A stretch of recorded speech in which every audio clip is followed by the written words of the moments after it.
One of the most difficult things to prove is that change, motion, and multiplicity are unreal.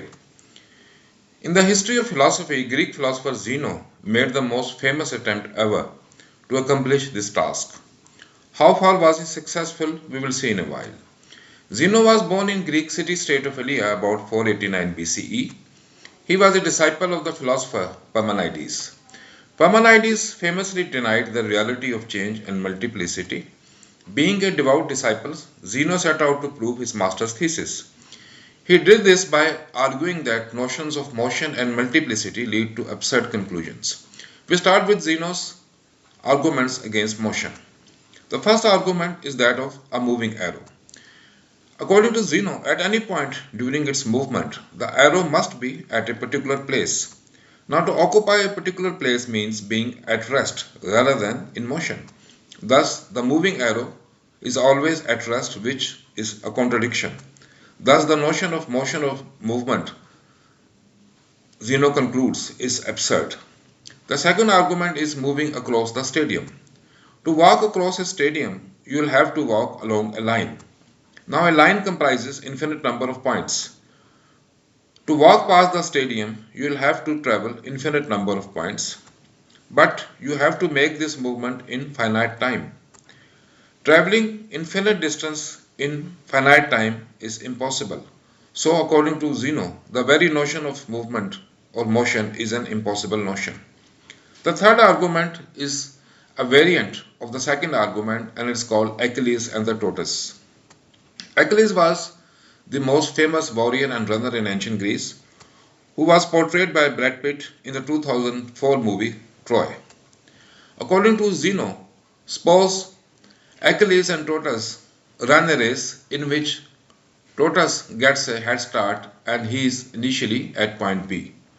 By the time Achilles reaches point B, tortoise has moved to point C, and by the time Achilles reaches point C, tortoise has moved to point D, and by the time Achilles reaches point D, tortoise has moved to point E. Thus, Zeno claims Achilles will never be able to catch the tortoise. If you are liking this video, please subscribe to my channel Wisdom of Life. Now we turn to Zeno's argument against multiplicity. According to Zeno, if the reality is not one, it must comprise a number of units. Each of these units must either have a magnitude or not. Now, if units have no magnitude, the universe will be a collection of units which have no magnitude. This means the universe itself will have no magnitude. Now, if the universe has no magnitude, it must be infinitely small. If the universe is infinitely small, then everything in it must also be infinitely small. Now, says Zeno, consider the other possibility, and that is that the units have magnitude. Now, if a unit has magnitude, it must be infinitely divisible. If a thing comprises units which are infinitely divisible, then the thing itself must be infinitely large. In that case, says Zeno, the universe being a collection of infinitely large things will be infinitely large. Thus, according to Zeno, pluralism leads to two possibilities. Number one, an infinitely large universe comprising infinitely large things, or an infinitely small universe comprising infinitely small things. Each of these possibilities is absurd. Thus, concludes Zeno, the very notion of multiplicity is absurd. Is Zeno right? Is motion or multiplicity simply a grand illusion? To answer this question, we will introduce the fallacy of composition, which consists on assuming what is true of parts of something is also true of the whole.